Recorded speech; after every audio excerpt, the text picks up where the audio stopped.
Sekarang orang yang berada pada jalan kebenaran suka dihina, suka dilecehkan, suka dinyinyirin. Kalau yang tidak tahan mentalnya, tidak kuat batinnya itu, goyah itu biasanya. Tapi kata Nabi, fatuba lil ghuraba, berbahagia orang yang dianggap asing. Kan ada orang dia berubah jadi baik ketika datang kumpul sama teman-temannya yang lama. Tumben lo, kata-kata tumben. Nah, dulu dia nggak pernah sholat, tiba-tiba jadi rajin sholat. Temannya bilang, tumben lo. Ya. Dulunya suka minum, pas diajak sama temannya, bertahun-tahun, 8-10 tahun minum. Tiba-tiba dia temukan jalan hidayah, dia telepon sama temannya, ajak nongkrong. Minum-minum, dia bilang, gua udah berhenti. Masa sih? Kadang-kadang dia dikucilkan akhirnya, dia diledekin, dicemoohin, dianggap aneh sendiri. Kumpul di keluarganya terbiasa dengan hal-hal yang melanggar nilai syariat. Kemudian dia datang ke situ, dia yang beda sendiri, dia yang taat, yang baik, masuk kumpul acara keluarga, datang zuhur, dia yang bangun sendiri pergi sholat, yang lain tetap nggak bubar sampai asar, nggak bubar, nggak beranjak dari tempat tersebut. Anda dianggap gharib, dianggap aneh itu, nggak apa-apa.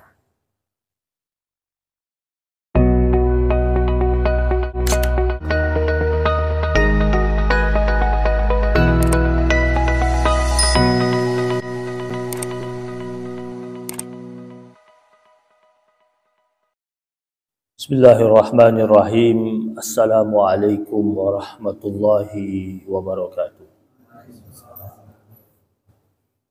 Alhamdulillahi rabbil alamin.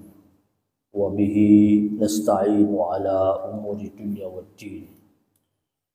Wassalatu wassalamu ala ashrafil anbiya'i wal mursalin Sayyidina wa maulana Muhammadin wa ala alihi wa ashabihi ajma'in. Subhanaka la ilma lana illa ma 'allamtana innaka antal alimul hakim.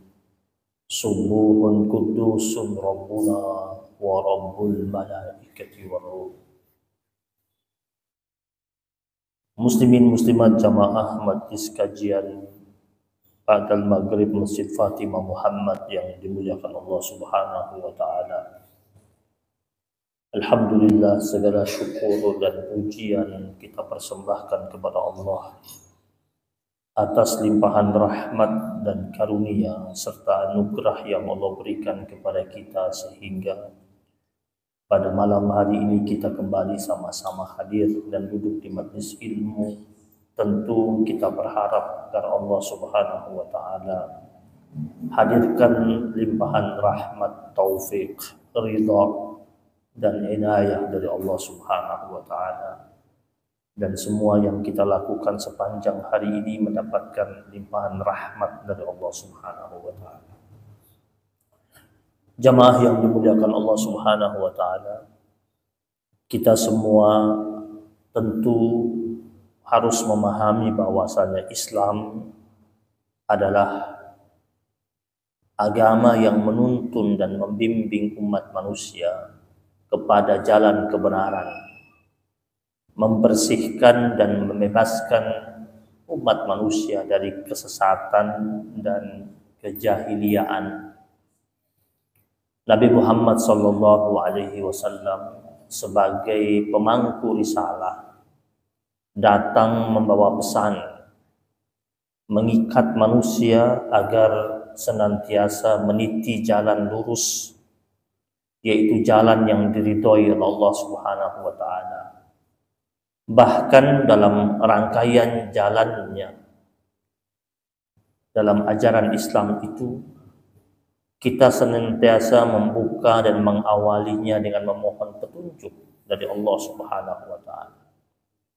Setiap hari kita memohon agar Allah Subhanahu wa taala menuntun kita, membimbing kita, menghantarkan kita kepada jalan yang lurus itu. Dalam surat Al-Fatihah kita sering baca ihdinas siratal mustaqim. Kita minta kepada Allah agar Allah tunjukkan kita jalan yang lurus.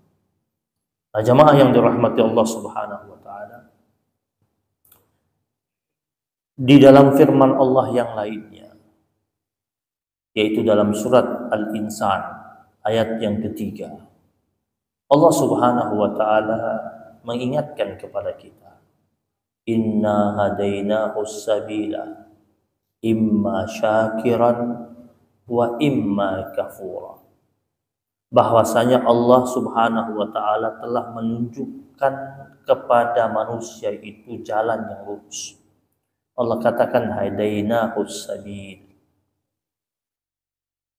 Jadi jalan lurus itu sudah ditunjukkan oleh Allah Subhanahu wa taala. Tapi Allah katakan imma syakiran wa imma kafura.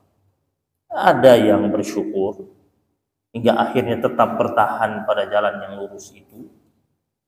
Ada yang ingkar, ada yang tetap dalam keadaan mengingkarinya atau kafir atau menutup jalan kebenaran itu.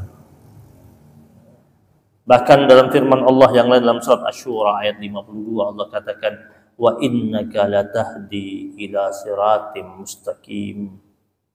Dan sesungguhnya kamu itu benar-benar memberikan petunjuk kepada jalan yang lurus. Jadi Nabi itu datang. Yang Allah perintahkan kepada Nabi untuk disampaikan kepada umatnya, yaitu menghantarkan manusia kepada jalan yang lurus itu. Nah, jamaah yang dirahmati Allah Subhanahu wa taala, manusia ini diciptakan oleh Allah Subhanahu wa taala dengan dua karakter yang berbeda. Dan manusia itu harus menentukan sendiri apakah ia ingin memilih jalan yang mulia atau ia berada pada jalan yang hina. Berbeda dengan makhluk yang lainnya yang tidak memiliki pilihan. Makhluk yang lainnya tidak memiliki pilihan. Makhluk yang lainnya itu mengikuti naluri yang sudah ditetapkan. Hewan itu dia mengikuti naluri yang sudah ditetapkan. Naluri inilah yang akhirnya menentukan jalan hidup mereka sepenuhnya. Mereka hidup dalam satu lini kehidupan. Makhluk yang lain. Kalau manusia enggak. Allah ciptakan dengan dua karakter. Ada yang memilih jalan mulia, ada yang berada pada jalur kehinaan. Nah, di antara jalan-jalan yang terbentang di hadapan manusia, Al-Quran itu secara jelas telah menegaskan bahwasannya sebenarnya ada jalan yang pasti antara Allah Subhanahu wa taala dengan manusia yang akan menghantarkan manusia pada kemuliaan dirinya. Nah, di antara jalan-jalan tersebut hanya ada satu jalan, ya, ada banyak jalan, tapi hanya ada satu jalan yang disebut dengan siratal mustaqim. Kita ini hidup di banyak jalan. Tetapi kalau kita ingin selamat, kita harus pilih satu jalan yang selamat itu. Yaitu yang dikatakan dengan siratal mustaqim. Yang tentu bermuara kepada Allah Subhanahu wa ta'ala. Nah, jamaah yang dirahmati Allah Subhanahu wa ta'ala. Tentu kita fahami bahwasannya sejatinya manusia itu mempunyai kebebasan penuh untuk memilih jalan yang dikehendakinya. Tetapi jika ia memiliki jalan yang lurus atau bahkan memilih jalan yang lurus, berarti ia telah memilih jalan yang benar. Karena jalan yang lurus itu cuma satu. Ya, jadi tidak ada jalan yang lurus itu banyak, ya cuma satu. Jalan kebenaran itu cuma satu. Yang jalan yang hak itu cuma satu. Jadi kita harus pahami betul bahwasanya jalan yang menjamin nikmat Islam bagi kita hanya satu. Dia tidak bercabang. Dan Allah Subhanahu wa taala telah menetapkan keberuntungan hanya untuk satu golongan saja. Dalam Al-Quran Allah berfirman, ulaika hizbullah, ala inna hizballahi humul muflihun. Mereka itulah golongan Allah. Hizbullah, golongannya Allah. Ketahuilah, kata Allah, sesungguhnya ala inna hizballah, sesungguhnya golongannya Allah itu ialah golongan yang beruntung. Dan Allah Subhanahu wa taala menetapkan kemenangan hanya untuk mereka yang betul-betul bertahan di jalannya Allah Subhanahu wa taala. Mana Allah berfirman, "Wa may yatawallallaha wa rasulahu walladzina amanu fa inna hizballahi humul ghalibun." Dalam surat Al-Maidah. Barang siapa yang mengambil Allah, Rasulnya, dan orang-orang yang beriman, wa may yatawallallah wa rasulahu walladzina amanu. Jadi orang-orang yang dalam hidupnya mengambil Allah, Rasulnya, dan orang-orang yang beriman menjadi penolongnya,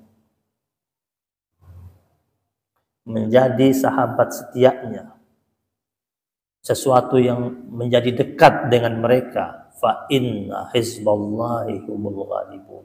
Maka kata Allah, sesungguhnya pengikut agama Allah itulah yang pasti menang.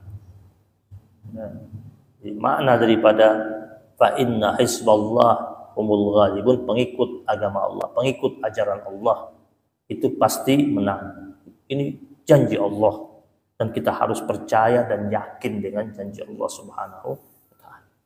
Nah, jemaah yang dirahmati Allah Subhanahu wa taala.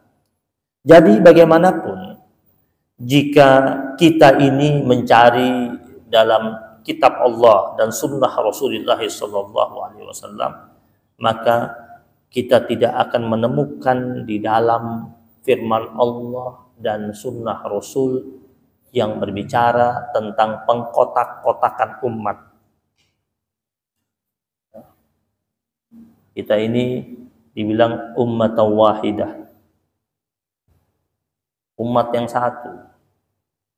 Tidak ada dalam Al-Quran, tidak ada dalam sunnah Nabi itu berbicara tentang pengkotak-kotakan. Yang membuat pengkotak-kotakan ini manusia, dengan segala macam bentuk hasrat dan keinginan, akhirnya bikin terkotak-kotak antara bainal muslimin. Dan pengkotak-kotakan inilah yang akhirnya membuat kita tercerai-berai. Tidak nampak rasa persatuannya dan kebersamaannya. Tidak hadir rasa empati sesama kaum muslimin. Hanya bisa mengucapkan kasihan ketika tragedi yang tidak mengenakan menimpa saudara kita selama mukmin, tetapi tidak ada keinginan untuk merasakan apa yang mereka rasakan. Sehingga akhirnya bangkit untuk menolong dan berjuang bersama mereka.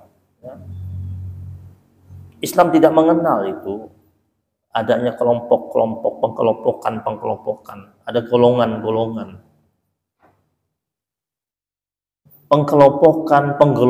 Penggolongan itu hanya ada dalam orang-orang musyrikin.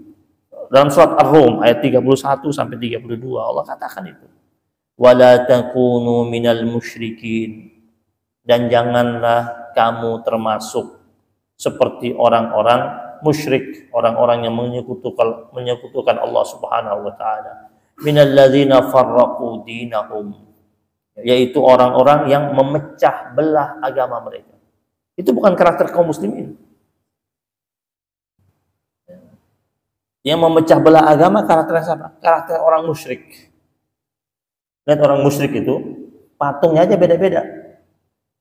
Beda wilayah, beda patung, beda kampung, beda patung. Ya. Yang mereka sembah itu.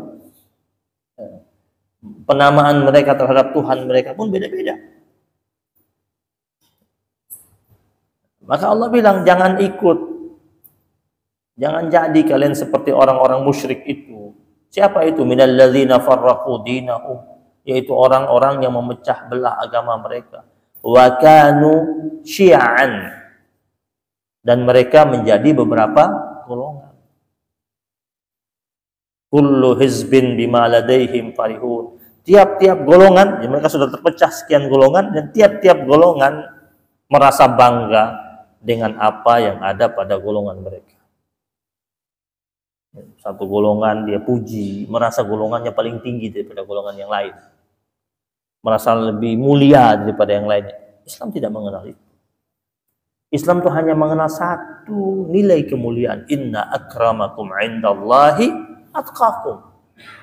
Sesungguhnya yang paling mulia kalian itu semuanya di sisi Allah yang paling bertakwa, yang paling indah takwanya, paling baik takwanya, paling kuat takwanya, paling bagus takwanya. Dan tentu ketakwanya hanya kepada siapa? Kepada Allah Subhanahu wa taala. Jadi bagaimana mungkin jemaah sekalian Allah Subhanahu wa taala mengakui dan melegitimasi perpecahan umat, sedangkan Dia Allah Subhanahu wa taala memelihara umat itu dengan tali agamanya. Allah ini kan memelihara kita ini sebagai hambanya. Itu kan dengan tali agamanya.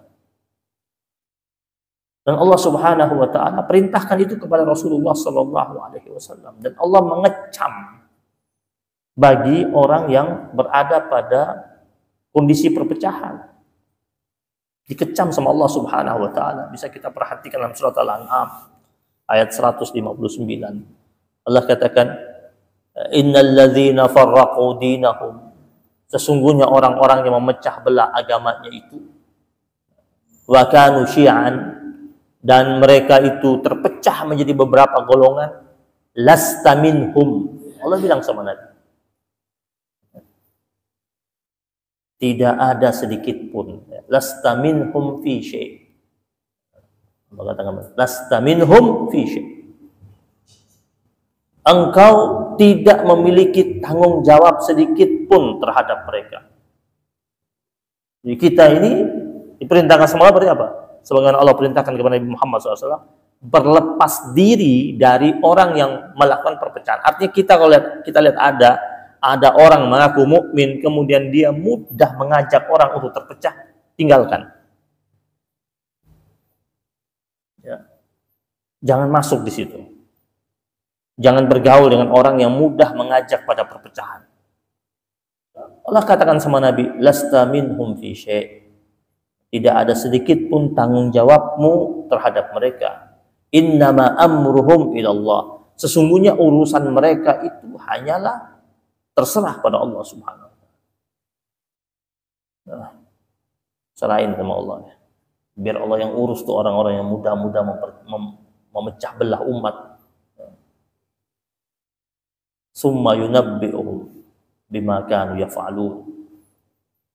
Kemudian Allah Subhanahu wa taala memberitahukan kepada mereka tentang apa yang mereka perbuat.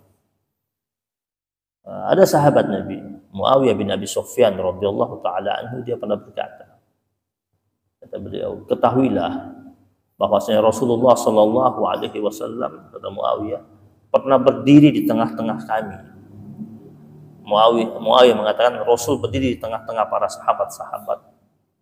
Terus Nabi ucapkan begini, ala inna man qablakum min ahlil kitabi iftaraku ala sintaini wa sab'ina millatan. Ketahuilah bahwasanya dulu para ahli kitab sebelum kalian itu terpecah menjadi 72 golongan. Wa inna hadhil millah sataftariku ala thalathin wa sab'ina, dan perhimpunan ini, agama kita ini, Islam ini, kata Nabi, akan terpecah menjadi 73. Dikatakan sama Nabi, ada salasin wa sab'in, 73. Sintani wa sab'un finnar, 72 akan berada di neraka. wa wahidatun fil jannah. Satu yang akan ada di dalam surga. Siapa itu? Wahiyal jamaah. Maksudnya apa ini? Hadis ini.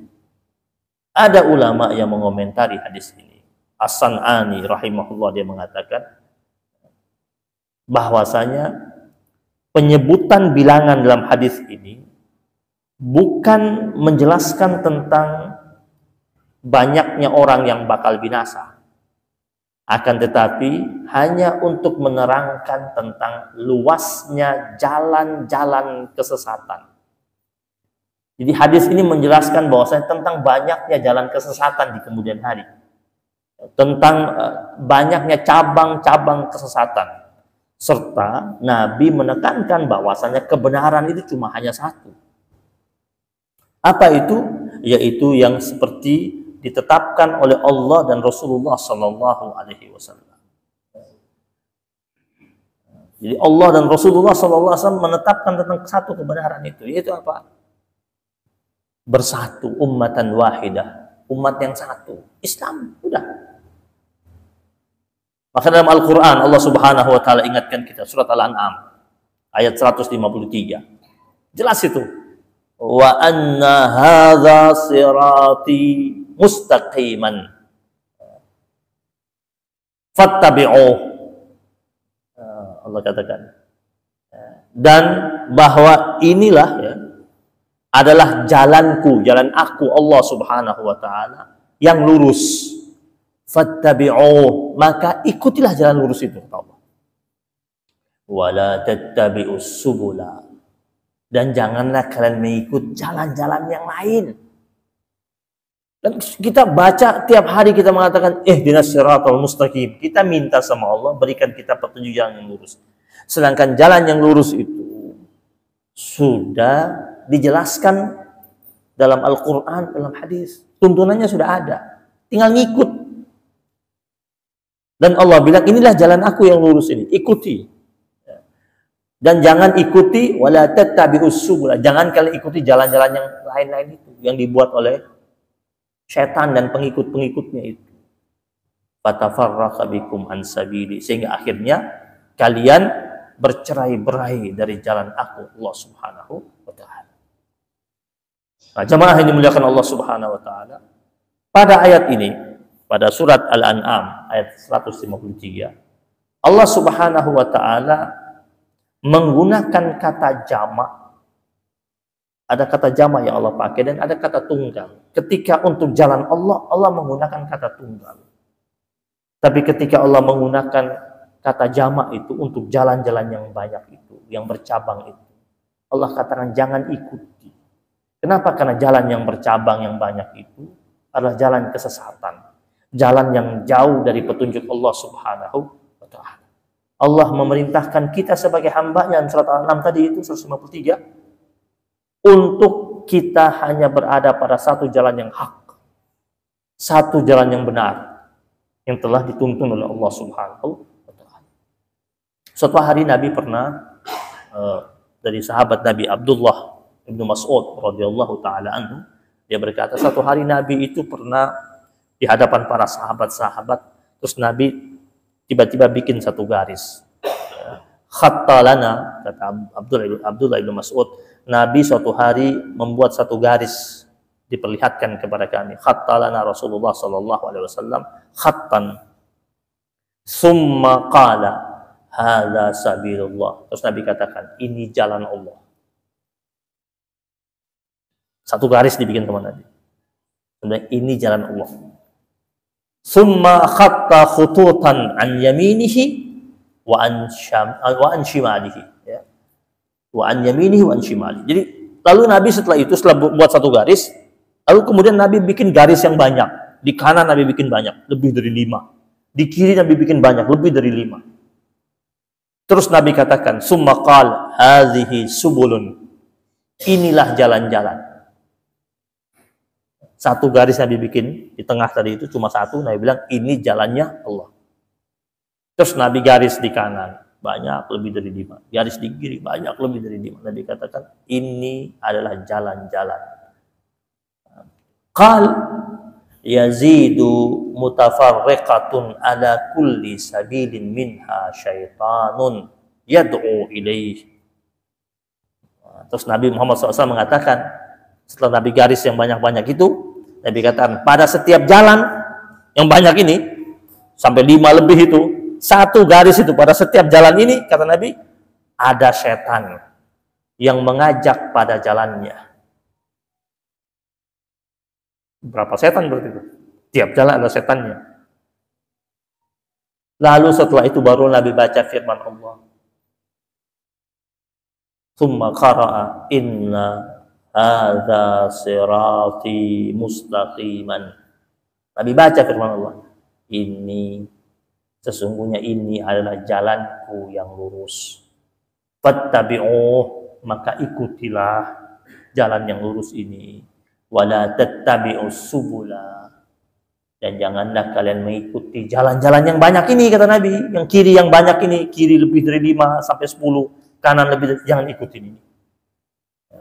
Fatafarraqa bikum an sabili, sehingga akhirnya kalian akan bercerai-berai dari jalannya Allah Subhanahu wa taala. Ya, hadirin yang dirahmati Allah Subhanahu wa taala. Ya, meniti jalan yang lurus awalnya dimulai dengan berserah diri totalitas kepada Allah Subhanahu wa taala. Nah, seorang muslim merupakan orang yang secara ikhlas mampu dan sungguh-sungguh berserah diri kepada Allah Subhanahu wa taala, melaksanakan segala macam bentuk perintahnya, menjauhi segala macam bentuk larangannya. Dalam Al-Qur'an Allah ingatkan itu.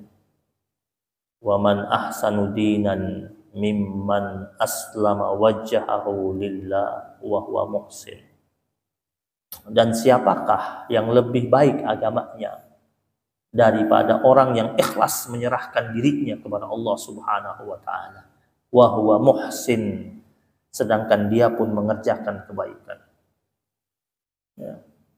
Jelas ini, ya. Wa man ahsanu dinan mimman aslama wajhahu lillah wa huwa muhsin. Wattaba'a millata Ibrahim hanifan, dan mengikuti agamanya Nabi Ibrahim yang lurus. Berarti orang mukmin ini, ya, setelah dia menyerahkan dirinya kepada Allah Subhanahu wa taala, berislam dengan agama Allah Subhanahu wa taala dengan penuh keikhlasan, kemudian setelah itu diiringi dengan amal-amal baik yang tidak pernah berhenti, yang dibungkus dengan nilai ihsan, kemudian setelah apa? Keislamannya tetap lurus. Karena ada orang ngaku muslim, kadang-kadang suka bengkok kiri, bengkok kanan. Dia harus jadi muslim yang hanif. Kita suka baca hanifam muslimah. Ya, kita bilang hanifam muslimah wa ma ana minal musyrikin. Kita bilang kita muslim yang hanif. Dan saya bukan bagian daripada orang musyrik. Ciri orang muslim yang hanif, dia tidak pernah sedikit pun coba-coba berada pada ranah kemusyrikan. Karena dia tahu betul itu bakal mencemari nilai keislamannya ketika dia sudah berada pada ranah kemusyrikan atau menduakan Allah Subhanahu wa taala. Ya, Allah ingatkan dalam surat Al-Imran ayat 83, Allah katakan afa ghaira dinillahi yabghun, apakah mereka ini mencari agama yang lain selain agama Allah Subhanahu wa taala, walahu aslama man fis samawati wal ard tau'an wa karahan. Padahal Allah Subhanahu wa taala itu, ya, kepada dia Allah Subhanahu wa taala menyerahkan diri segala apa yang ada di langit dan bumi.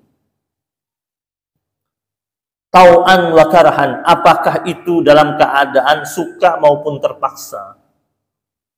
Semua yang ada di langit dan bumi ini sebenarnya sejatinya otomatis itu mereka berserah diri kepada Allah Subhanahu wa taala, baik dalam keadaan suka, rela ataupun dalam keadaan terpaksa. Karena tak mungkin tidak ada yang mau berserah diri kepada Allah Subhanahu wa taala. Jadi orang yang tidak mau berserah diri itu sebenarnya dia sedang menentang kebesaran Allah Subhanahu wa taala. Tidak ada orang yang agamanya lebih baik dari orang yang berserah diri kepada Allah secara lahir batin, mengerjakan amalnya dengan baik, mengikuti agama Nabi Ibrahim. Kenapa disebut Nabi Ibrahim di situ? Karena Nabi Ibrahim ini imamul muwahhidin. Nabi Ibrahim ini sebagai panglimanya tauhid, pemimpin tauhid, imamnya tauhid. Ya, selain beliau Abul Anbiya wal Mursalin, bapaknya para nabi dan rasul, karena dari beliau banyak nabi dan rasul turunannya, beliau juga imamul muwahhidin, pemimpinnya nilai tauhid, merupakan asal usul agamanya yang dibawa oleh Nabi Muhammad sallallahu alaihi wasallam. Jamaah yang dimuliakan Allah Subhanahu wa taala. Kebenaran ini terkadang tidak mesti dianut oleh banyak orang. Kadang-kadang kan ada orang ketika dia bertahan dalam kebenaran, dia sendirian. Ini yang paling hebat itu ada ketika ada orang walaupun dia sendirian, dia tetap tangguh bertahan dalam kebenaran.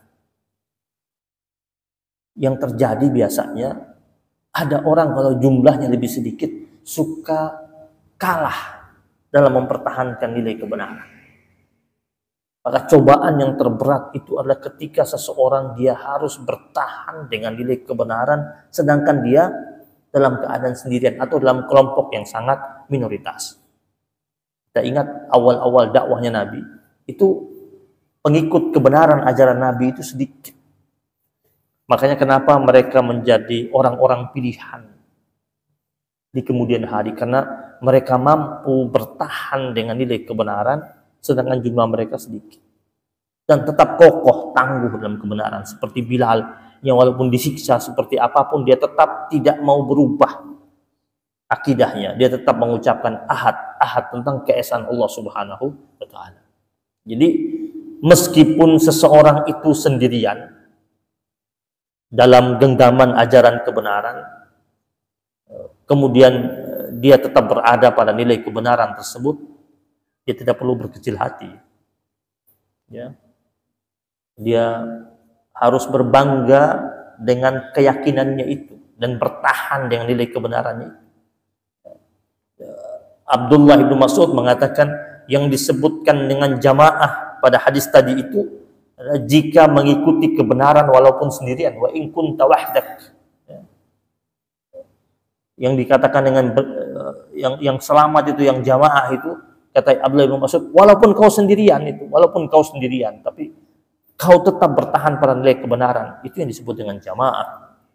Bahkan ulama salaf mengatakan, alaika bitariqil haqq, hendaklah engkau tetap bertahan pada jalan kebenaran.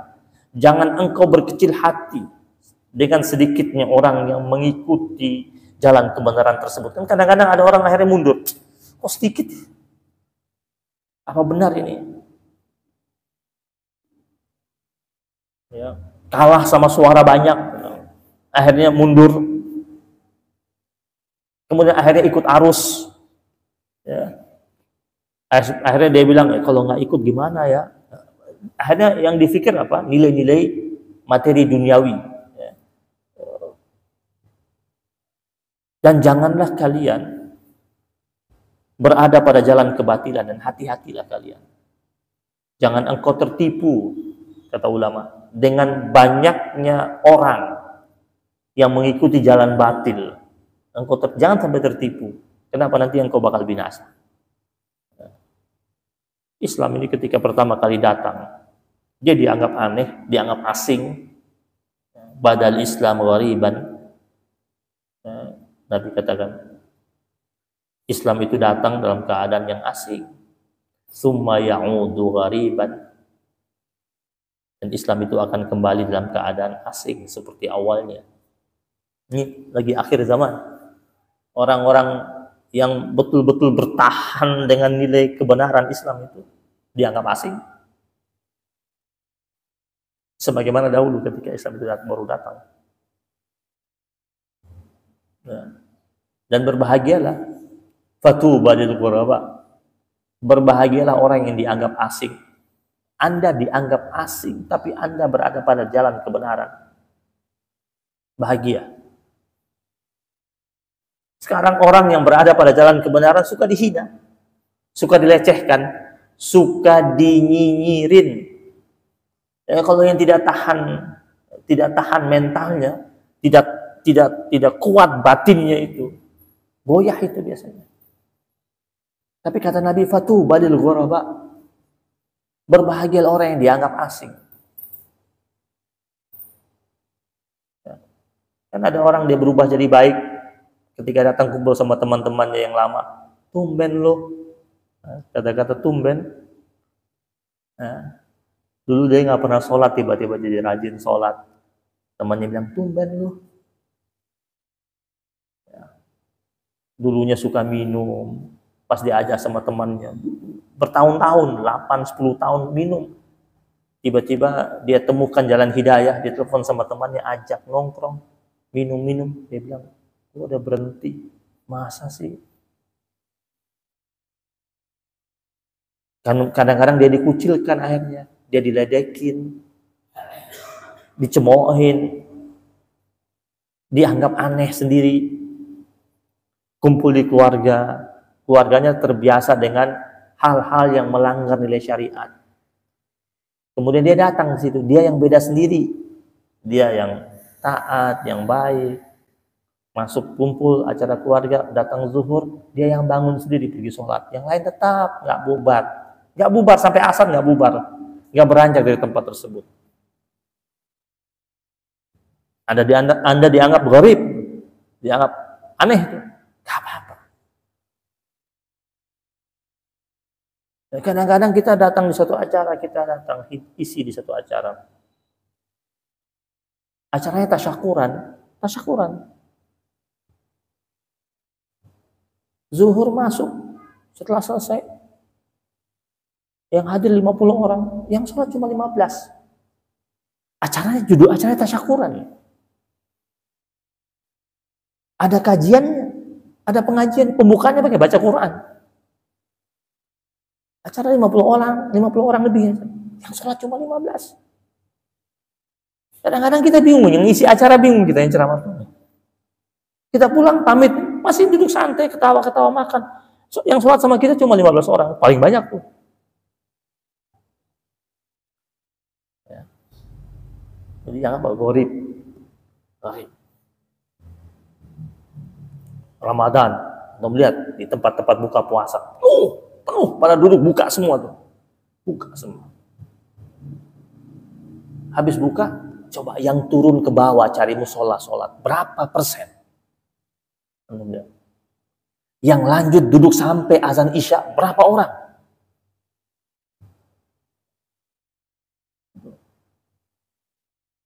Terus nilai puasanya gimana tuh? Apa yang dia dapat dari puasa jika sholatnya tidak rapi selama Ramadan? Gimana? Sedangkan puasa itu dia harus sempurna lahir batin. Lahiriah puasa, batiniahnya puasa. Siapa itu yang Nabi katakan orang-orang yang aneh itu, yang asing itu, yang Nabi katakan fatuba, berbahagialah. Qil, ya Rasulullah, manil ghuraba? Sahabat-sahabat tanya, wahai Rasulullah, siapa itu orang yang engkau sebut dengan orang-orang yang ghuraba? Siapa itu? Kata Rasul, alladzina yuslihuna idza fasada an-nas. Yaitu orang-orang yang memperbaiki manusia di saat manusia rusak. Sekarang sudah terjadi. Ketika terjadi ada kerusakan, ini orang mau perbaiki, dia dianggap aneh. Ya, dianggap aneh.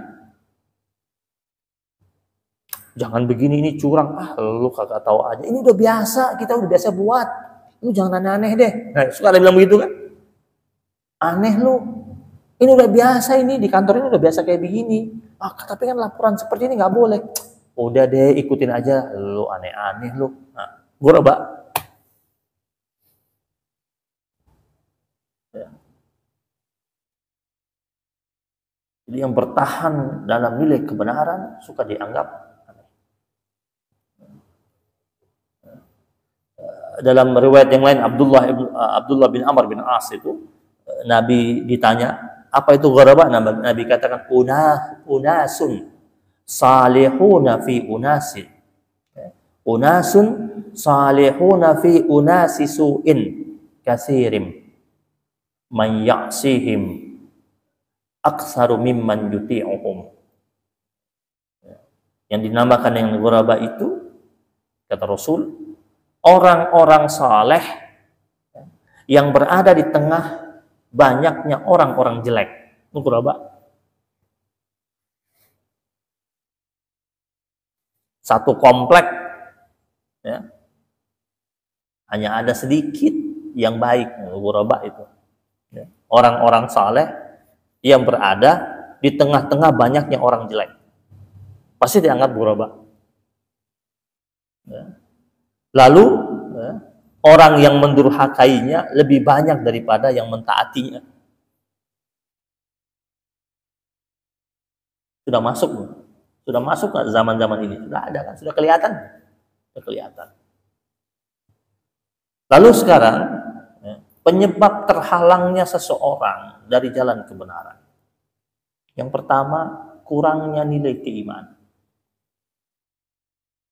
Ada 3 musuh utama penyebab lemahnya iman. Yang pertama, setan dengan bisikannya. Dan setan ini tidak pernah berhenti untuk menggerogoti keimanan yang sudah ada itu. Yang sudah mantap bisa digerogoti. Imannya bisa turun. Karena itu sudah sumpahnya setan. Dalam Al-Quran, qal fabima aghwaytani la'aqudanna 'alaihim siratakal mustaqim. Ya.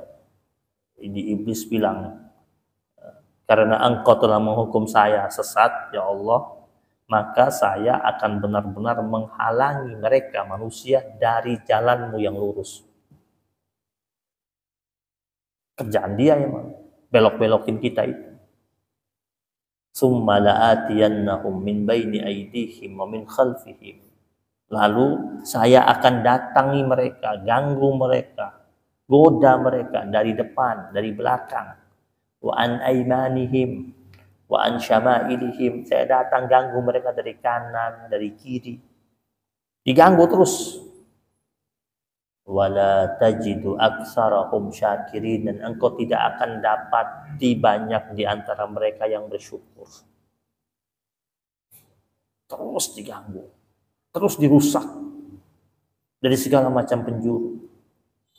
Ini sumpah setan di hadapan Allah. Dan dia akan lakukan itu. Dan terus. Nah, setan ini bisa dari bangsa jin, bisa dari bangsa manusia. Dan terus-menerus melancarkan aksinya. Dan dia kan pandai menghiasi dengan segala macam bentuk kepalsuannya. Ya. Dan hingga akhirnya manusia itu terbuai, tergoda. Atau dia bilang, udahlah ini dosa kecil ini. Akhirnya dilakuin. Lama-lama jadi dosa besar. Lama-lama jauh dari Allah Subhanahu wa ta'ala. Penyebab yang kedua, dunia dengan godaannya. Pesona dunia. Hingga akhirnya imannya dimerosot. Jalan kebenarannya, banyak orang yang dulu bertahan dengan jalan kebenaran. Kuat. Tapi ketika digoda dengan dunia, rapuh. Berubah. Dulu ada di masjid. Pas sudah mulai kaya, banyak duit, nggak muncul ke masjid. Dulu kumpul sama orang-orang majelis. Pas dia jadi pejabat, nggak pernah kumpul sama sekali. Bahkan tidak mau kena. Bahkan dia ganti nomor teleponnya.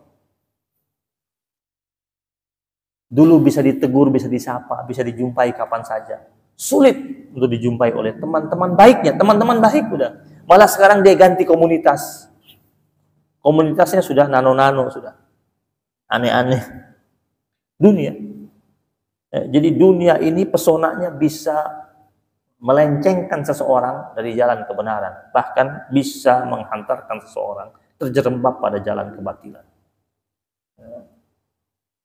Dan ini dikhawatirkan oleh Rasulullah SAW. Alaihi Wasallam terhadap umatnya. Karena ketika hati seseorang itu terikat dengan dunia, biasanya kalau hati manusia sudah terikat kuat sama dunia, biasanya hubungan dia dengan akhirat lemah. Ya, lemah dia. Tapi kalau dia terikat kuat dengan akhirat, dunia akan datang mencari dia. Dunia akan menghampiri dia. Datang dunia itu. Karena akhirat ini tujuan kita sebenarnya. Fokus kita akhirat. Dunia ngikut, insya Allah. Dan yang ketiga penyebabnya orang melenceng dari jalan kebenaran. Teman yang buruk.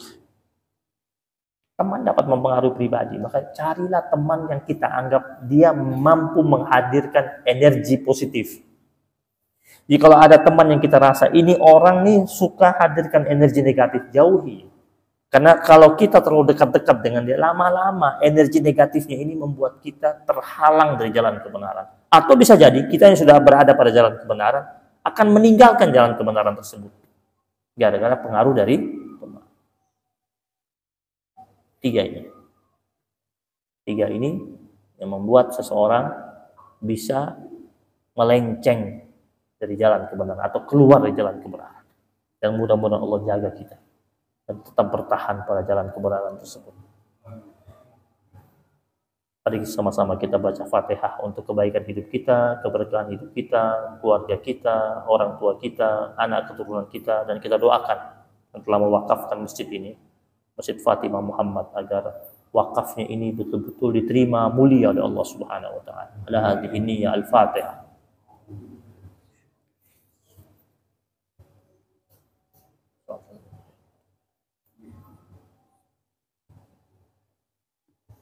ربنا تقبل منا إنك أنت السميع العليم وتب علينا يا مولانا إنك أنت التواب الرحيم وصلى الله على نبينا محمد النبي الأمي وعلى آله وصحبه وبارك وسلم الحمد لله رب العالمين سبحانك اللهم وبحمدك أشهد أن لا إله إلا أنت أستغفرك وأتوب إليك وبالله التوفيق والهداية والرضا والعناية والعفو منكم والسلام عليكم ورحمة الله وبركاته.